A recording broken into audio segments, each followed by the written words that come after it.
მოგესალმებით. რადგან ამ ვიდეოს უსმენთ, ეს ნიშნავს, რომ ჩვენ ვაგრძელებთ საუბარს ქალსა და მამაკაც შორის ურთიერთობებზე, განვიხილავთ ისეთ აქტუალურ საკითხებს, როგორიცაა ემოციური მიჯაჭვულობა, ქართველი ქალისა და კაცის კომპლექსები ურთიერთობაში, გავაანალიზებთ რა უშლით ხელს ქალსა და კაცს, რომ ჩამოაყალიბონ ჯანსაღი ურთიერთობა. ახლა კი რაც შეეხება დღევანდელ ვიდეოს. დღეს ვეხებით თემას, რაც ყველა ქალისთვის ძალიან აქტუალურია. ეს არის მამაკაცის манипуляციები, რასაც იყენებს ქალის სამართავად. დროა, შეწყვიტო ამ манипуляციების მსხვერპლად ყოფნა. აუცილებლად უყურეთ ამ ვიდეოს ბოლომდე ორი მიზეზის გამო. პირველი ეს არის ის, რომ ამ манипуляციებს შორის შეგიძლიათ ამოიცნოთ ის, რომელიც თქვენი მამაკაცის მხრიდან თქვენს მიმართ გამოიყენება. და მეორე, ეს არის ყველაზე ბოლო манипуляცია 10-დან. ერთ-ერთი ყველაზე სასტიკი манипуляცია, რასაც აუცილებლად უნდა მოარიდოთ თავი. პირველი манипуляცია, ეს არის ემოციური არასტაბილურობა, რომელშიც მამაკაცი თავის ქალს ახვევს. როგორ ვლინდება ემოციური არასტაბილურობა? ეს არის, როცა ხან ყველაფერი კარგადაა, ხან ცუდად. ხან მამაკაცი გიახლოვებთ, ხან დისტანცირდება და ასეთი ადამიანის გვერდით თქვენ იმყოფებით შფოთვის მდგომარეობაში.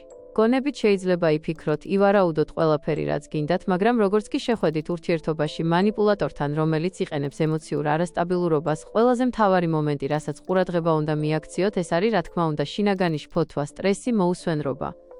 ქალი იწყებს შფოთს, არს წინავს.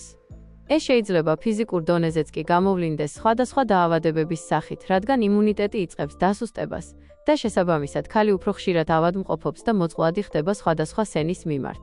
სანამ გავაგრძელებთ, შეგახსენებთ, რომ აუცილებლად დატოვოთ კომენტარი ვიდეოს ქვემოთ და შემატყობინოთ ამ სამიდან რომელ საკითხზე ისურვებდით შემდეგ ვიდეოს. პირველი. რა აფრთხობს მამაკაცებს ძლიერ ქალებში? მეორე. რატომ ქრება მამაკაცის ინტერესი რამდენიმე დღეში? და მესამე. როგორ აიძულო მამაკაცი დაგაფასოს და არ აღგიქვას როგორც ხელმისაწვდომი? დამიტოვეთ კომენტარი და მე თქვენი სურვილის მიხედვით ჩავწერ შემდეგ ვიდეოს. ახლა კი განვაგრძოთ. არსებობენ ხელოვნური манипуляტორები, რომლებმაც ემოციური არასტაბილურობის ფორმულა სხვადასხვა კურსებზე ისწავლეს, მაგრამ ძირითადად ესენი არიან 25 წლის ბიჭები, რომლებიც არიან საკუთარ თავში დაურწმუნებელი. თავმოყარე კაცი ყოველგვარი ტექნიკის გარეშე უბრალოდ იმიტომ, რომ ის მამაკაცია მიიპყრობს ქალის ყურადღებას. ხოლო ბიჭებს სჭირდებათ ეს ისწავლონ. მაგრამ რა ხდება მას შემდეგ, რაც ეს ბიჭი სწავლობს ამ ტექნიკებს? ვისე იყენებს ამ ტექნიკებს? ვისე შეიძლება მან მოახდინოს გავლენა? მას შეუძლია გავლენა მოახდინოს მხოლოდ დაბალი თვითშეფასების მქონე ქალზე. ქალზე, რომელიც მოწყვეტილია თავის ღირებულებებს, თავის ქალურობას, სექსუალობას. ის მარტოა, მოწყენილია, ცუდად არის. სწორედ ისინი ეგებიან ამ ბიჭების ანკესზე. არიან მამაკაცები, რომლებიც ემოციურ არასტაბილურობას გაუცნობიერებლად იყენებენ. როცა ის თითქოს უახლოვდება ქალს და უახლოვდა, შემდეგ იგრძნო რაღაც საფრთხე, რომ რაღაცას კარგავს ამ ურთიერთობაში, ან რაღაცის ეშინია. ამიტომ ის ქალისგან ისევ დისტანცირდება. შემდეგ ისევ დაუახლოვდა და ისევ დისტანცირდა. შესაბამისად, ეს შეიძლება ხდებოდეს როგორც გაცნობიერებულად, ისე გაუცნობიერებლად. არ აქვს მნიშვნელობა, რა ფორმატში ვლინდება ეს. აბსოლუტურად ნებისმიერი ქალის ამოცანაა, ამის გაცნობიერების, გრძნობისა და დანახვის შემდეგ, თავიდან დაელაპარაკოს მამაკაცს, აუხსნას ყველაფერი, რასაც გრძნობს, გამოხატოს თავისი უკმაყოფილება. თუ ამის შემდეგ მსგავსი ქცევის სტრატეგია გრძელდება, მაშინ უკვე მიიღოს რაღაც გადაწყვეტილებები, მაგრამ არავითარ შემთხვევაში არ უნდა გაიჭედოს ასეთ ურთიერთობაში, თუ არაფერი იცვლება უკეთესობისკენ. ემოციური არასტაბილურობა, როგორც წესი, ჭკუიდან შლით ქალებს, განსაკუთრებით მოქმედებს ქალებზე, რომლებსაც აქვთ კუთვნილების გაძლიერებული მოთხოვნილება, უარყოფის შიში, მიტოვებულობა და საბაზისო უსაფრთხოება არ გააჩნიათ. ახლა კი გადავიდეთ მეორე манипуляციაზე, რომელსაც ხშირად იყენებენ მამაკაცები. ეს არის ქალისთვის თავისი გულის, სულის და ზოგადად, საკუთარი თავის შეთავაზება კავშირის ოფიციალურად გაფორმების რაიმე კონკრეტული თარიღის გარეშე. და რატომ ხდება ასე? არსებობს ასეთი რამ. ეგრეთ წოდებულ აბიუზერებს ძალიან ხშირად უჩნდებათ კითხვები და შინაგანი შფოთვა, როგორ მართო და გავაკონტროლო ქალი. და როგორ შეუძლია მას ამის გაკეთება. შეყვარებულობის მდგომარეობაში კონტროლი უსარგებლოა. ქალი ისედაც მიჯაჭვულია მამაკაცზე. უყვართ ერთმანეთი, ეიფორიაში არიან, აწვებათ ჰორმონები, აქვთ სექსი და ასე შემდეგ. როდესაც ეს ყველაფერი ცხრება, შემდეგ მამაკაცმა შეიძლება აღმოაჩინოს ქალში გარკვეული დამოუკიდებლობა, ან მისი მართვისა და კონტროლის შესაძლებლობის არ ქონა. და იმისათვის, რომ ის ამ კონტროლში მოაქციოს, ის თავაზობს ცოლობას. არა იმისთვის, რომ დაქორწინდეს, არამედ იმისთვის, რომ პასუხი დიახ მოისმინოს და ამით უზრუნველყოს ამ ქალის მართვა. საინტერესო არის ის, რომ კაცი არასდროს ნიშნავს კონკრეტულ თარიღს გაოფიციალურებისთვის. ქალი კი უშვებს შეცდომას, როცა თანხმდება, რადგან არ იცის, როდის დაქორწინდებიან. ამიტომ ეს ძალიან გავრცელებული манипуляციაა, ისევე როგორც ორსულობა. მამაკაცი ეუბნება ქალს, მოდი შენ დაორსულდი ჩემგან, მე შენზე დავქორწინდები. ან მამაკაცი ისე აკეთებს, რომ ქალი დაორსულდეს, ელოდება ორსულობის გარკვეულ ვადას, როცა აბორტის გაკეთება უკვე აღარ შეიძლება და ბავშვი უნდა გააჩინოს. ამ დროს უეცრად რადიკალურად ცვლის თავის დამოკიდებულებას ქალის მიმართ. აჩვენებს თავის ყველაზე საშინელ მხარეს. ამიტომ, თუ მამაკაცისგან მოისმინეთ წინადადება. თავიდან დაინტერესდით. როდის იქნება ქორწილი? რა რიცხვში რომელ წელს, ვის პატიჟებთ სტუმრად, როგორ მოვემზადებით, საიდან ავიღებთ ქორწილისთვის ფულს, როდის გავიცნობთ მშობლებს. ოჯახის შექმნა, ეს ძალიან საპასუხისმგებლო ნაბიჯია.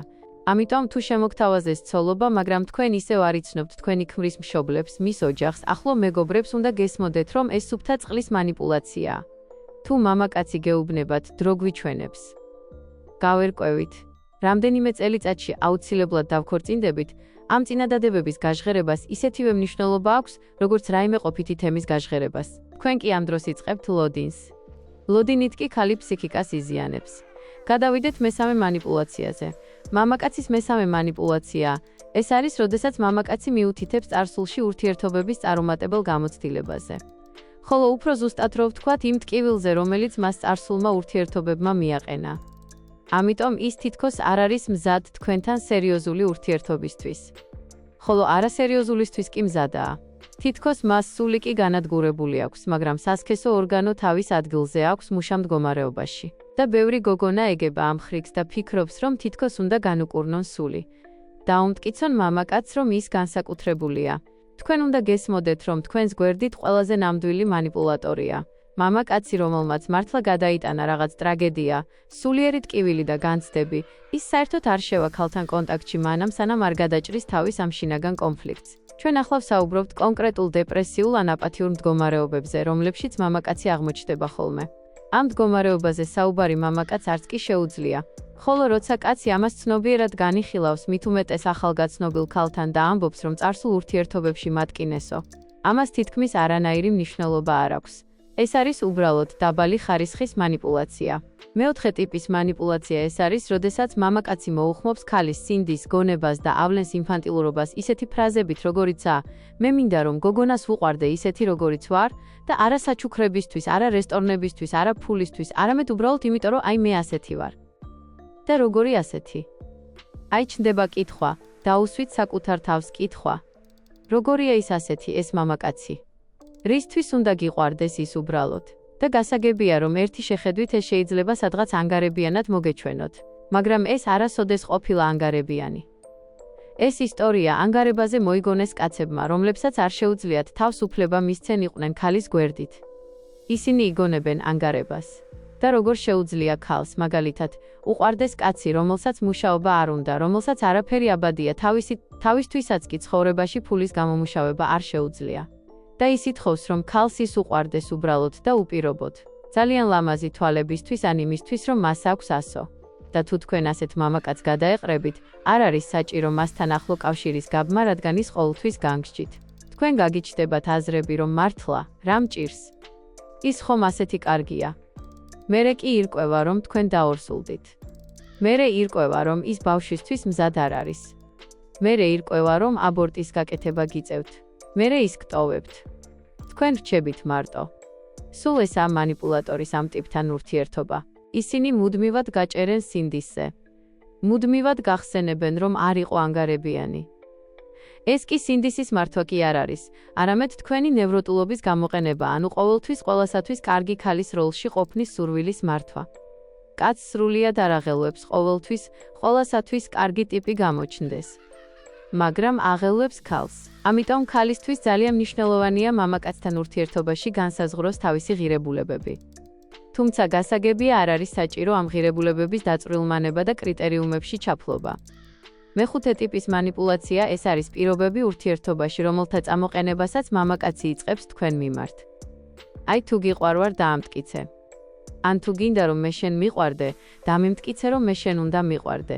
თუ გინდა რომ პატივს გცემდე, დაიმსახურე რომ პატივს გცემდე. თუ გინდა რომ შენზე ვიზრუნო, დაიმსახურე რომ შენზე ვიზრუნო. აი ეს არის ისეთი ბავშვური პოზიცია, რომელშიც თქვენ მართლა იწყებთ თავის გამოჩენას, როგორც ყველაფერზე თანახმა მხოლოდ იმისთვის, რომ კაცმა მიიღოს გადაწყვეტილება, რომ დიახ, მე მჭირდება ამ ქალს პატივი ვცე. ეს უკვე თავიდანვე დაავადებული ურთიერთობაა. რატომ? იმიტომ რომ როგორც წესი, ასეთ манипуляტორს არ აწყობს რაღაც მომენტში გაჩერდეს და თქვას, დიახ, აი ახლა მიყვარხარ, აი ახლა გაქებ. თქვენ ერთ რამეში ასიამოვნებთ, შემდეგ კი ის მოიფიქრებს ისევ რაღაც ახალს და გეტყვით, ახლა ამაში მე სიამოვნე, ახლა ამაში. და თქვენ მთელი ცხოვრება იმას გააკეთებთ, რომ მხოლოდ მას ასიამოვნოთ და არასოდეს იქნებით ბედნიერი. შემდეგი სახის манипуляციაა მუდმივად სიბრალულის გამოწვევა საკუთარი თავის მიმართ.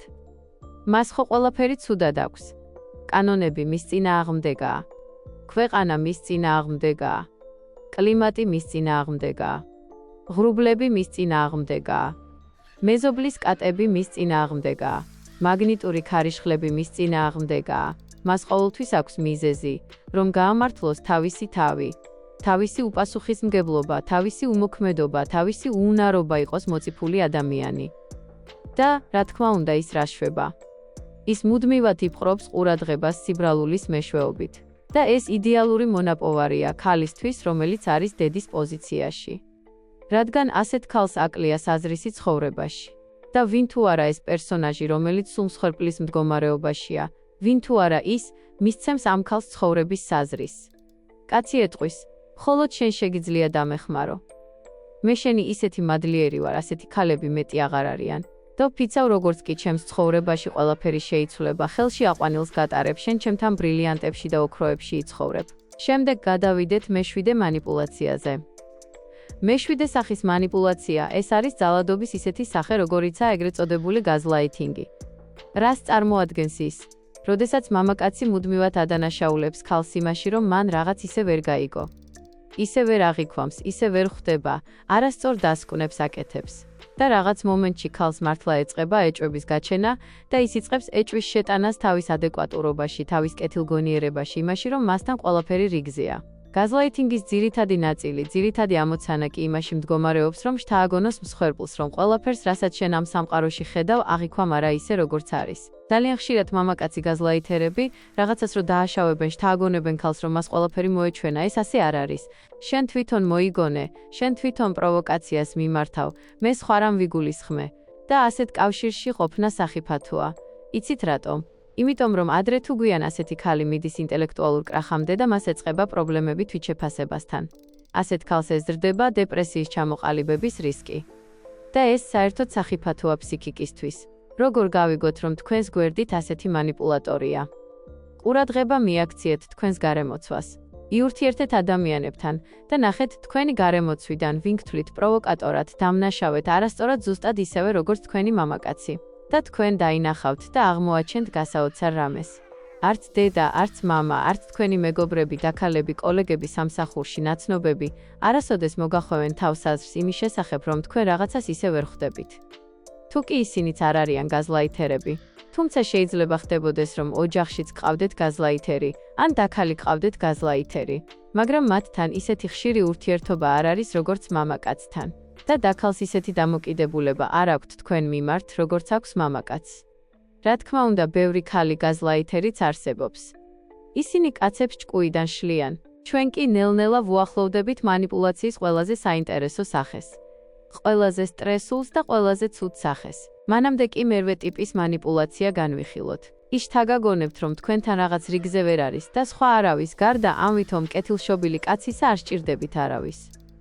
ის ამბობს, მე ვარ ასეთი კარგი, შენ კი ასეთი არარაობა, მე გითმენ და ვცდილობ შენ საღზრდას, რომ შეიცვალო. და ვისეუბნებიან ასეთ რაღაცებს. ქალებს, შვილებით.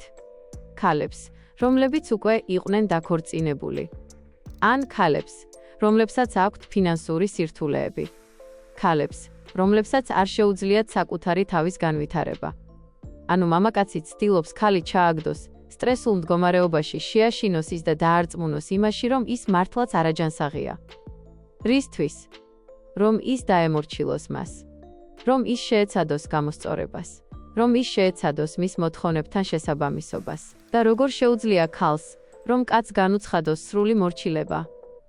ძალიან მარტივად. თუ ის რჩება ასეთ ურთიერთობაში, ის უკვე ამას უცხადებს. თუ ის აგრძელებს ამ მამაკაცთან წოლას, ის ემორჩილება მას. თუ ის აგრძელებს მისთვის საჭმლის მომზადებას, ის ემორჩილება მას. ბევრმა თქვენგანმა, რა თქმა უნდა, შეიძლება ახლა დაწეროთ გამოდის, რომ მაშინვე თუ ის მეუბნება, ვის ჭირდები ასეთიო, უნდა წავიდე. მე გეტყვით, რომ არა. სწორედ იმაშია საქმე, რომ მაშინვე არსად არ უნდა გაიქცეთ. თუ ეს მოხდა ერთხელ მთელი ცხოვრების მანძილზე და მან წამოაყრანტალა გაცხარებულზე, მერე კი ბოდიში მოიხადა და პატიება ითხოვა, მაშინ არ არის საჭირო არსად აორთქლება და გაქცევა. ჯერ უნდა გაერკვეთ, რატომ ჩნდება ასეთი საუბრები.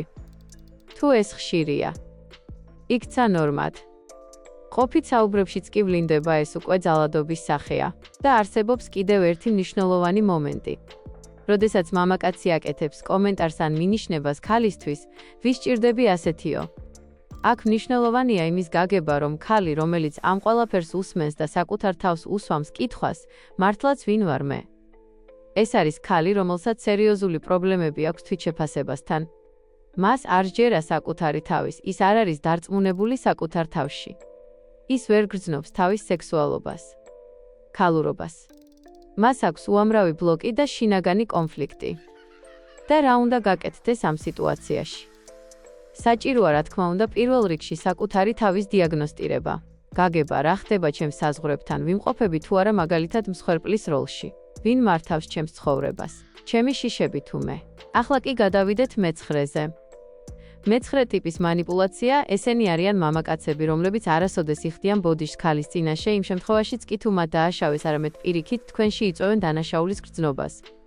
მაგალითად, მოგივიდათ სკანდალი იმის გამო, რომ მან რაღაც ორაზროვანი შეტყობინება მისწერა თავის კოლეგას სამსახურში.